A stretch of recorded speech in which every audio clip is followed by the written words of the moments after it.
My name is Maddie Kelly. I'm a writer and comedian, and along with my co-hosts, Mark Chavez and Ryan Beal, we are setting out to write a romantic comedy movie script that is genuinely romantic and actually funny. Give me something that's both sexy and romantic. Lacrosse.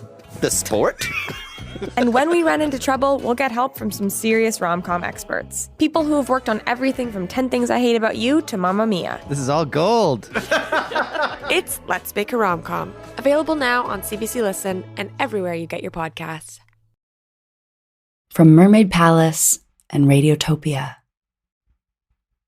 welcome to The Heart.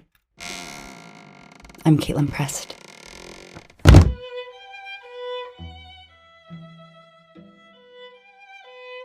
A pile of tangled clothing at the bottom of a big tickle trunk. The red checkered button down. She hates me, but she won't throw me away. The one-piece pajamas that unbutton at the bum. She only wore me once. The maroon Gap sweater. Rarely does a sweater from a high school boyfriend make it this far. In sweater years, I'm 207. A deep forest green sweater. It's petite. Possibly from the children's section of a very expensive European store. This is the sweater that is affectionately known as Sweater. Sweater was the instigator of a love that had a life of its own. The two human beings were mere puppets, pulled by strings of a love that wouldn't die. No matter how many times they tried to end it. Trying to end it is what the entire 8-year relationship consisted of. That and a radio play about the sweater that started it all. Sweater was the genesis of what eventually became The Shadows, the 6-episode radio play that we've been sharing with you here on The Heart. The true story of those two human beings is one that I'm not at liberty to tell. What I can say is that the moment that I met eyes with the owner of the sweater, I had a crush. He looked exactly like Hans Matheson, the European B-movie actor that I was obsessed with when I was a teenager. In a cold European church, he saw me rubbing my hands together, and he asked, "Do you want to borrow my sweater?" To borrow my sweater. To borrow my sweater. I put the sweater on, and for the next 3 days of this European sound gathering, I made a quiet spectacle of never taking it off. I learned that he's in a long-term committed relationship. We say goodbye in a group setting. And when I pull away and get ready to let go of sweater, he says, "Keep it. It'll be an excuse to see each other again." Just before getting on the plane back home, I receive a text message. "I'm going to miss you." I sent this email in response. I spent the first half of my flight listening to Clair de Lune. I'd never heard it before. I listened to it on repeat. I know it's a little dramatic, but it's true that I would miss you, even when you would leave the room for a minute. I'm still wearing the sweater, and I will continue to wear it until the thought of taking it off doesn't make me sad.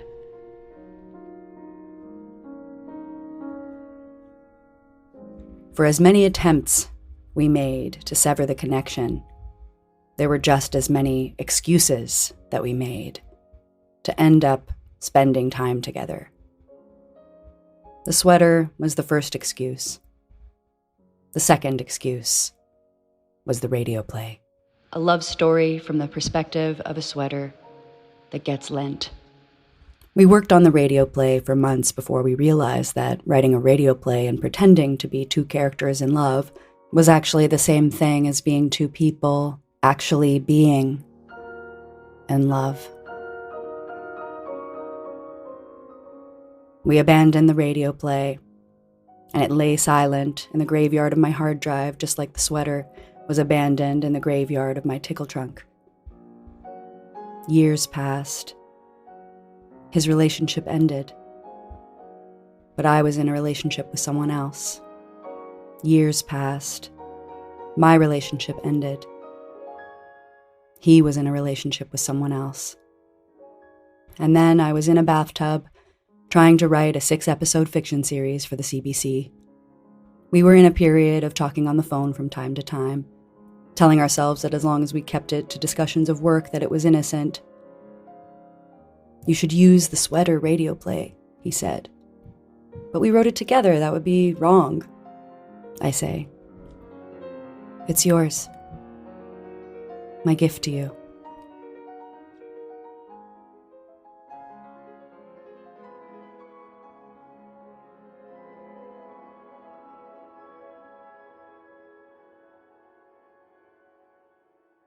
And so, I set to work creating a fictional universe that was actually, mostly, the true story of everything that happened before Sweater and everything that happened after. From CBC Podcasts.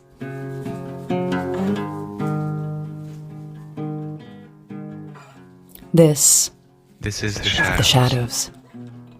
Episode 3. Sweater.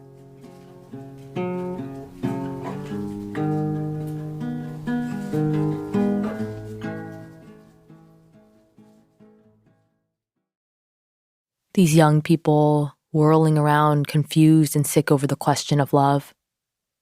They don't even know what love is.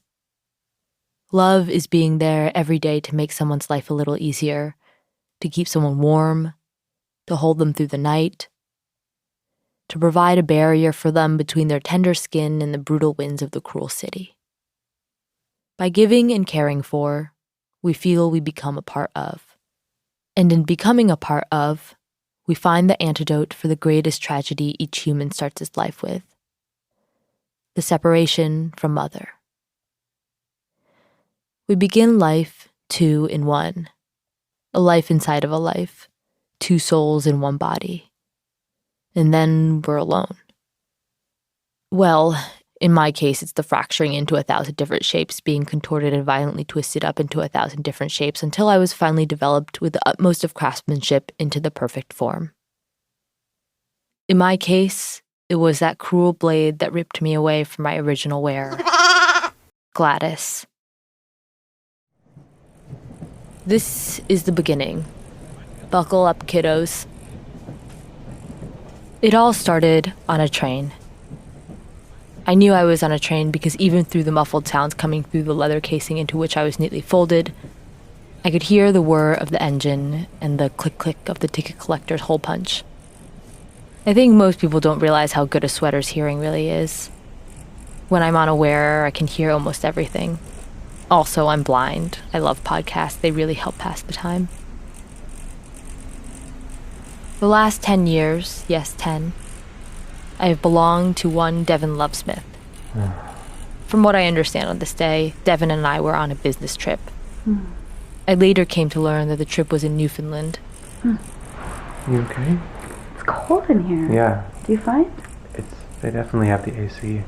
It's way too high. Yeah. I was sitting in his bag, desperate to get out of there, desperate for him to be chilly enough to wear me, when all of a sudden, his hand reached in, pulled me out. Do you want my sweater? Suddenly, there I was, a sweater offered to a stranger on the train. She squirms a bit, making sure the contents of her bag are hidden from view, and I hear another voice. What's up, girl? Incidentally, she has her own sweater. Yeah, I would. Yeah? Yeah, that'd be so nice. I'm really hot. I have a built-in sweater on my body. Wow, thank you so much. Yeah. They continue to sit in silence, her smiling, him trying not to, looking out the window. She wonders if he was just being polite. He seems like a very polite man. He wonders if she was just being polite. Women accept unwanted gifts from men out of politeness all the time. They are both sweating. She is waiting patiently for the appropriate time to say something. An hour passes before that happens. But it does. Are you wearing nail polish? I'm wearing nail polish, yes. Oh, wow. I know, it's a bit faded. That's so lovely. Thank you. Do you play an instrument? Well, I used to. Yeah, I play. What is it? Let me play- see. It's a little play keyboard. Oh my god. Yeah, I feel like I've seen this before. I used to play it a lot more. Now I don't know why I even have it with me right now. I mean, I guess I kind of take it around It looks hoping just that I'm like, gonna. Oh my god. Yeah. I love that. Yeah, thanks. I feel like this one that I saw. Did you ever play in the subway ever? Like, did you ever have I don't. like a sailor outfit? No, I don't think so. No? No. Okay. What's your name? My name? Yeah. I'm Devin. You're Devin. Yeah. I can see. I see that you have a ring. Mm-hmm. You're married? Yeah.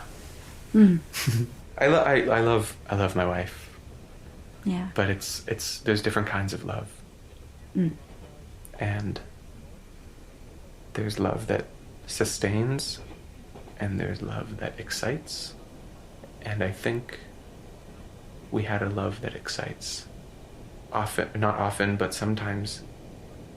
Sometimes you'll meet someone, and you get that feeling. Like, I feel like, like kind of like now, that feeling of excitement. You're really easy to be around. I feel like I'm usually that person where people are like disarmed by my like ability to be comfortable really quickly. I've never met somebody who also has that. It's quite fun. It's one of my fears, though. Why? There's a scene in, I like musicals. Do you like musicals? I love musicals. So, do you know this musical, Funny Girl? Of course. Yeah, so there's a scene, the first scene when she just has her big Broadway debut. She goes back to the Jewish part of Manhattan, and her family's throwing her this big party to celebrate the fact that she has her Broadway debut, and Omar Sharif's character comes, and he's an aristocrat, and he's in this very low-income Jewish setting, but he's so suave, he's so elegant and debonair, and at one point there's all the boobies, all the grandmas are all playing poker, and he just becomes friends with them, and he's playing poker.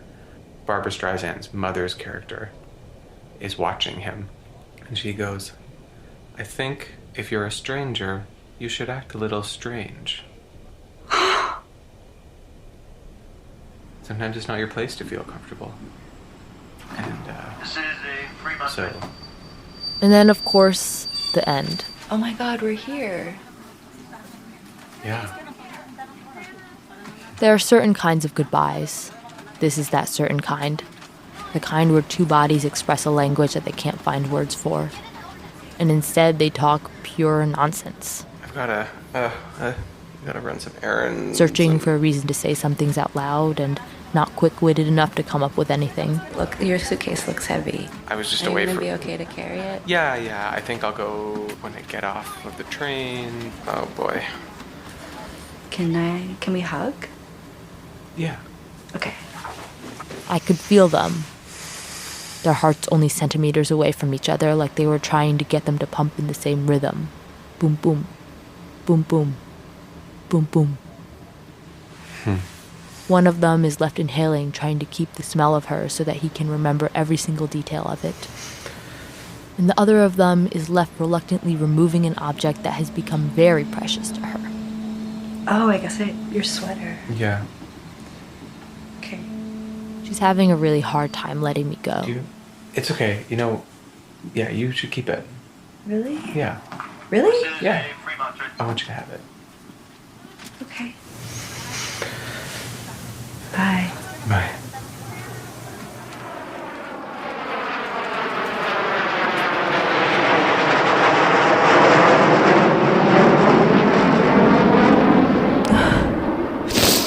And then they're on 2 different airplanes in opposite directions, locking back into life paths that have no reason to ever cross again.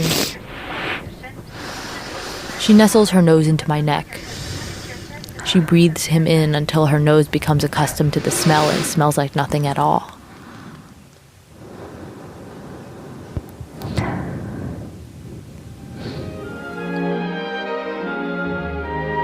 The lending of a sweater. A chivalrous act as old as the 1950s. Shirt off one's own back and so on. But we all know that this is more than shirt off one's own back. The lending of a sweater is a sacred message, after all. Much more than just, I want you to be comfortable. It says, I want to put my arm around you, but I'm too afraid of what that might mean. It says, I want to be spread across your bare skin. And as for me, there are certain kinds of things a sweater spends its life dreaming about. For in the course of such a gesture, we have the chance to occupy the most honored and coveted position in the sweater kingdom. Favorite.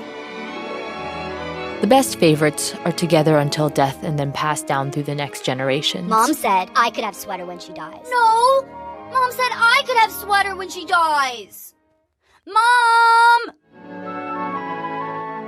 But one must be extremely careful because one can also become the arch opposite of favorite. One can become associated with a bad memory. And then you're vulnerable to any variety of truly awful fates. Burning, shredding, a sweater rack at Value Village in the middle of summer, no air conditioning or prospect of adoption.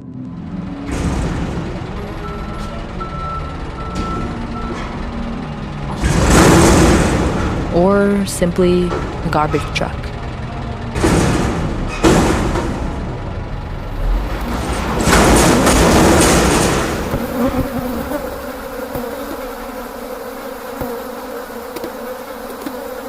I wonder what my new home will be like.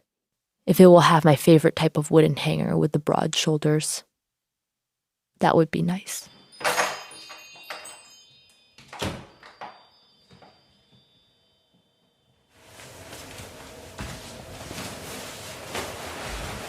The floor is a dusty clothing metropolis. I can see that the situation here is dire. Oh my god, you picked up! You never pick up! I meet a pair of jeans named... Hi! Welcome to the orientation. My name is Jean Simmons. Not to be confused with Gene Simmons. Wanna rock and roll all night. Yeah, not that guy. J-E-A-N. How's it going? I'm back. Anyway, okay, let me show you around. Give you the tour. Basically Jean tells me that Caitlin is a slob, bless her heart. And there are only a few residential areas available for clothing here. 1, scrunched and hiding in the corner of bed sheets. That's one option. 2, scattered across the floor. You can see just over here. Then there's, this is my personal 3, favorite, which is the crevice. Between the bed and the wall. This is where we hold our monthly speakeasy, which you're invited to, of course. And 4, the brown tickle trunk. It's kind of for, like, the unfavorites. Lots of wood chips, spider poop, moth egg, you know, the type of thing. Just very mothy. Yeah, usually Jean says that the clothes that go to the tickle trunk are out of rotation and usually never seen again because they become tangled in a big amorphous pile that Caitlin doesn't have the time nor energy nor patience to untangle. And the clothes become doomed to permanent wrinklage and no steamer can puff out. They already tried on Jean's cousin Gina. Just don't even get me started. Like, my cousin Gina went in there once. God, the poor woman. We just tried this thing with the kettle, and then, like, we tried to pour it over her. It was just permanent Just wrinkle, as I begin to like panic, cool Caitlin reaches for me. Oh, okay, see you later. Welcome to Mermaid Palace. I'm so glad you're here. If you need me, I'm just in the crevice. Relief. She brushes her lips against my neck, squeezes a little. She gives me a kiss.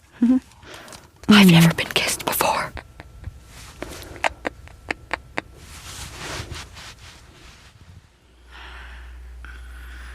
On top. There was a small thing that worried me about my chances of becoming favorite. It seemed that this woman already had a love. I want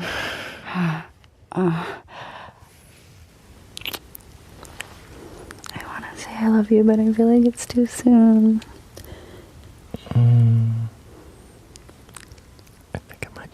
Yes. I know. Dear Caitlin, hi. After meeting you on the train, I cried all the way home. It's Devin from the train, by the way. And once I was home, I sat in front of the computer, typing and untyping this email to you. Then I realized I didn't even have your email, and so I searched for the small amount of things I know about you online. Caitlin, Montreal, puppetry, puppeteer, puppet, puppeting, mermaid, subway, pretty, until I finally found your email address.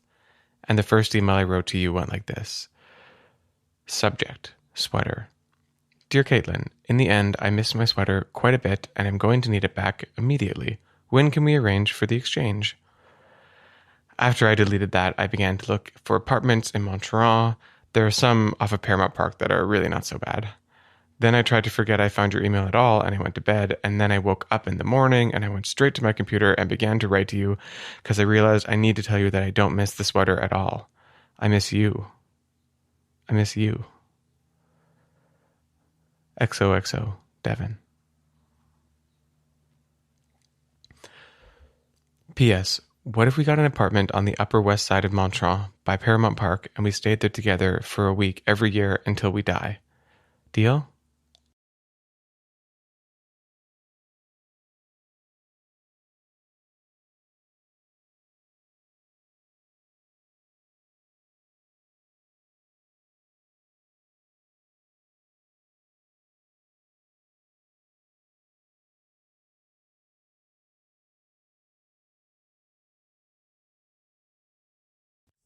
November 26th, 4:49 p.m. I don't have any words, except I've been saying your name under my breath while walking down the street to get coffee. November 27, 3:55 a.m. I hope this reaches you in your dreams. I kept my phone under my pillow, hoping to hear from you. Devin. Devin, Devin, Devin. This was the phrase of the day.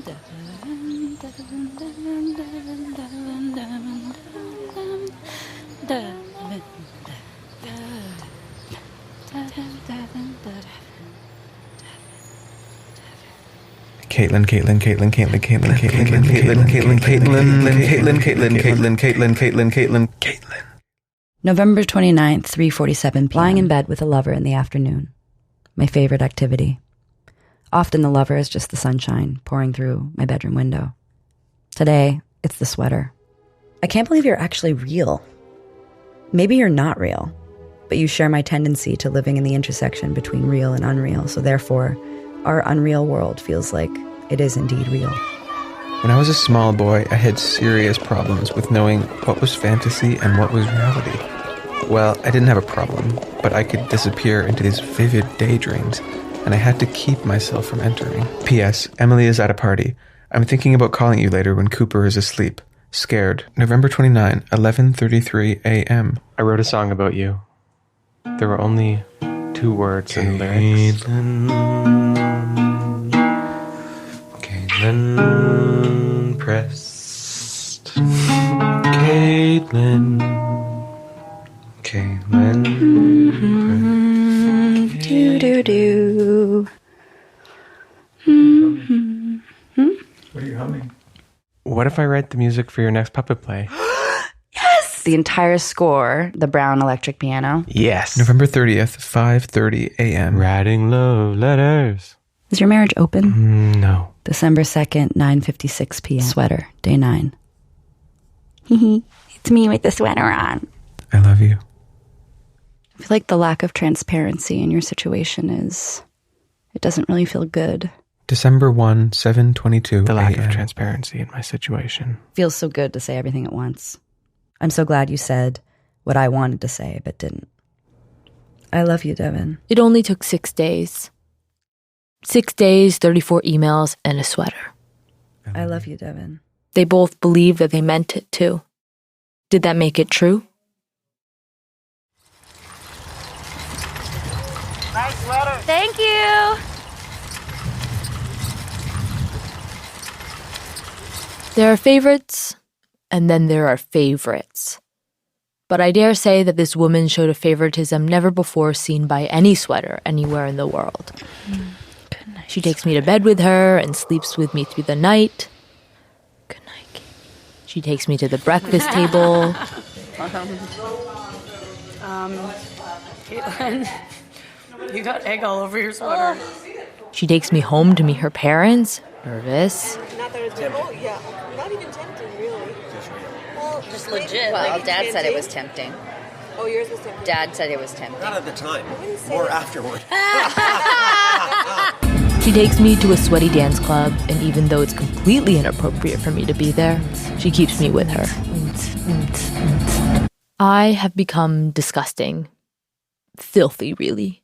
Full of 1,000 kinds of dirt. But each different kind of dirt is a memory from a moment we shared. I cherish the splotch of red paint that now scars my shoulder. I cherish the toothpaste now encrusted on my right breast. The tomato sauce is almost gone to the naked eye, but the oils are still there, and they've probably changed those fibers forever.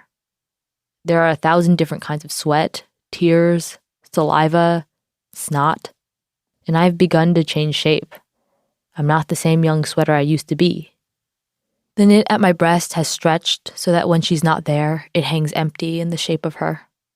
But the thing that shocks me again and again... What? Do you want to do laundry? Do you like doing laundry as a duo? I like doing your laundry. What? I do. Is how often she wears me when she is with her lover. It's just kind of a thing for me. Like if I'm sleeping with somebody, I don't sleep with other people, so... I have not at any point observed her sharing my special origin story with her lover. I like your sweater. Thanks. It's my new favorite. I wonder if the secret she's keeping gives her pleasure or if she doesn't think twice about it. Does that mean I'm your girlfriend? Do you want to be my girlfriend? Yeah, I do. Definitely. Okay.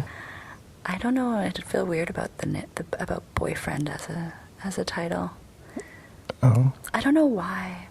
It just feels weird to say. I guess it sort of like connotes a certain system of two people being in relation to one another that I've always been really critical of. But girlfriend doesn't... But somehow girlfriend feels fucking great. My boyfriend, Charlie. It's like this thing that you put out into the world, you know, it's like a declaration. I have a person. I have a person. I have a boyfriend. I have a I do boyfriend. not. I have a boyfriend. I have a boyfriend. I will not defile this sacred trust. I will not defile the sacred trust. Because there is a force field. There's a force field. It's invisible, but you can feel it. I like that. I love how you kiss. Hey, KP. Big news. I just bought a ticket to fly in a plane to MY. I'm coming to visit you. I cannot wait to hold you and kiss you and talk with you and listen to you.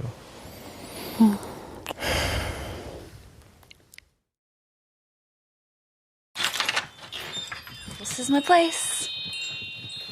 Let's chill here for a bit and then I'll walk you to your Airbnb later. I can't believe I'm here. I know.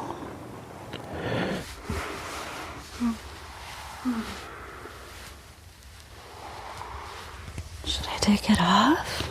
No. No? No, sweater stays on. Okay. You gotta watch me. Watch my face.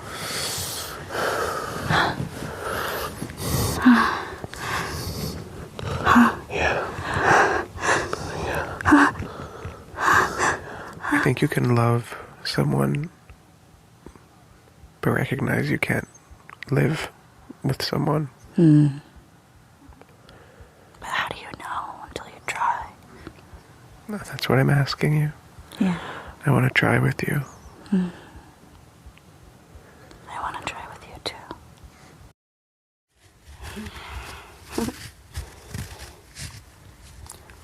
Oh, sweater.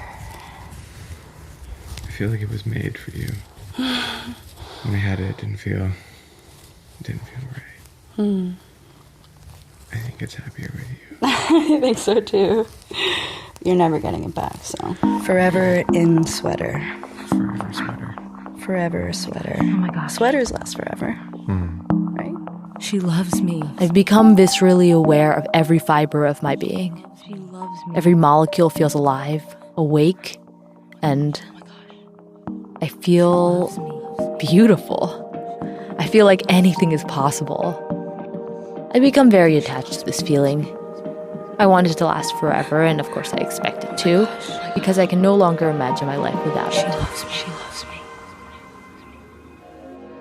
Caitlin Prest, the Montronian whose sexuality is sweater. Yes, I love sweater, and I'm currently fighting for our right to marry. Sex experts are calling it sweaterophilia. I love you, sweater. But, of course, every once in a while I come to my senses and I think to myself, sweater? You are nothing more than an article of clothing, and even though it's true that one night your corrugated patterns became drenched with not sweat nor tears but cum, she's in love with the man you remind her of, not you. I love you, Devin. But then I ask, what's the difference? And then, maybe this was a little pompous of me, but I began to believe that she didn't love the man at all. She loved the story. And as Devin lived an overly expensive airplane ride away, I was the physical embodiment of that story. And physical embodiment was very important to Caitlin. Want to hang out tonight? Oh, no, I can't hang out tonight. It's date night with sweater. Every Friday is date night with sweater. Me horny, dirty turtleneck, come on. I'm gonna unravel you thread by thread. You like that? Don't you like that?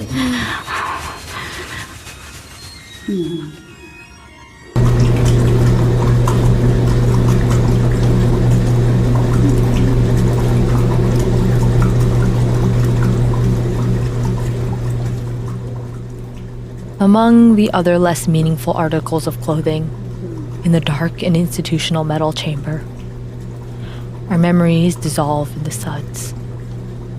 The smells, the crumbs, the many different types of dried liquids, the things we'd both come to cherish. She is choosing to forget our time together, choosing to forget the ways that I'm different. She forgot one very, very important way. Hang dry only. Please, Caitlin, no!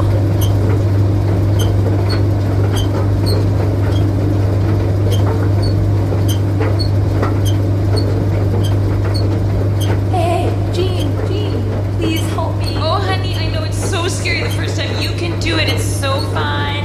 You're just gonna have to breathe through it, okay? Just breathe through it. I'm right here. Just keep rolling with it. Here, I'll sing you a little song. You know you got it. Just 32 more minutes. You can do it, sweater. You can do it 'cause I love you.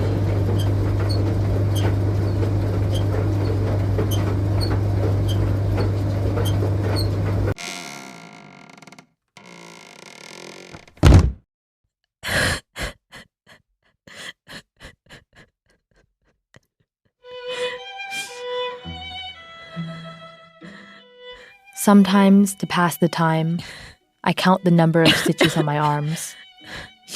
I marvel at the memory of a factory that once put all the stitches together. I count the holes that she has created in my fabric. I look at stains and wonder how it was so impossible for her to eat properly. I wonder where the hole in the shoulder came from. I wonder how her skin felt. I remember this, and then I count some more and try to imagine the fabric that's needed to create a piece like me. And then I think of how many pieces of sweater there are like me all over the world. Are we all out of rotation? Are we all lost? Forever? There are certain things that I now know. I know how the feet of the moths feel as they walk over me. I know the feeling of being eaten.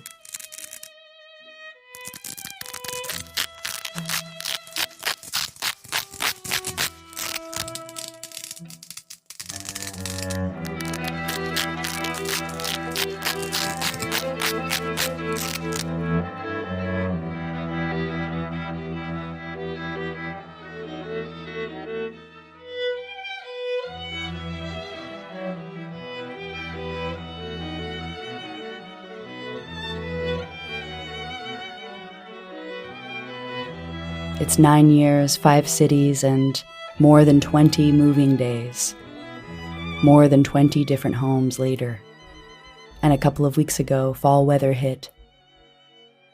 And I took Sweater out of the tickle trunk, where all of the other sweaters live. And I put it back in rotation. Admittedly, there are a couple of moth holes, too.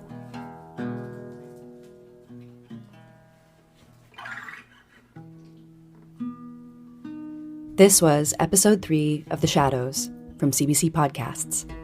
It was created by me, Caitlin Prest, with relentless support and creative input from the indefatigable artist, Phoebe Wang. You heard Phoebe Wang in this episode performing as Sweater. Our editor was Sharon Mashihi, who you heard performing as some of the sweaters in the graveyard at the beginning. Phoebe and Sharon helped me rewrite the original version of Sweater into the version that you just heard. Phoebe and I tag team the sound design. You heard Veronica Simmons performing as Jean, Jean Simmons. You heard musician and artist Johnny Spence performing as Devin.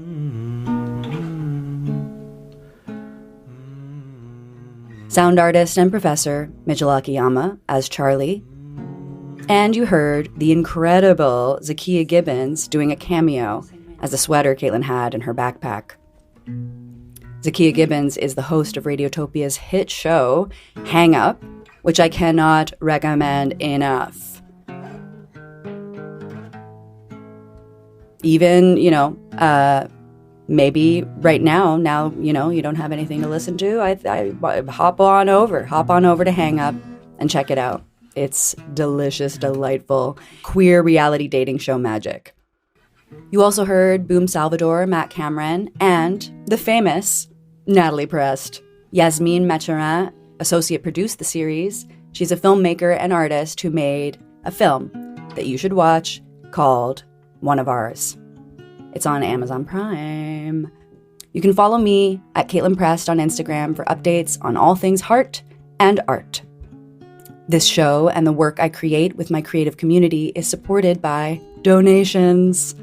Donations are how we make strange and beautiful things that no capitalist in their right mind would pay for. So please, go to radiotopia.fm/donate and donate. When you go to radiotopia.fm/donate and donate to Radiotopia, you're donating to more than just the heart. You're donating to the collective of shows that are on Radiotopia. And all of those shows are just like this one, artfully made shows with heart. And because, it's not always massively profitable. It's like, if you think about it, like the difference between buying organic food and non-organic food, things that are factory farmed versus things that are farmed on a mom and pop operation. It's more expensive because it's better for you. So please go and donate so we can keep on making art with heart and not quit and get jobs at huge companies. Thank you. An important reminder, there is still a genocide happening, and it's our job to put pressure on our governments and sway public opinion to make a ceasefire happen, to end the occupation in Palestine, and begin a process of reparations. Links in the show notes and on our website for what you can do and how you can take action.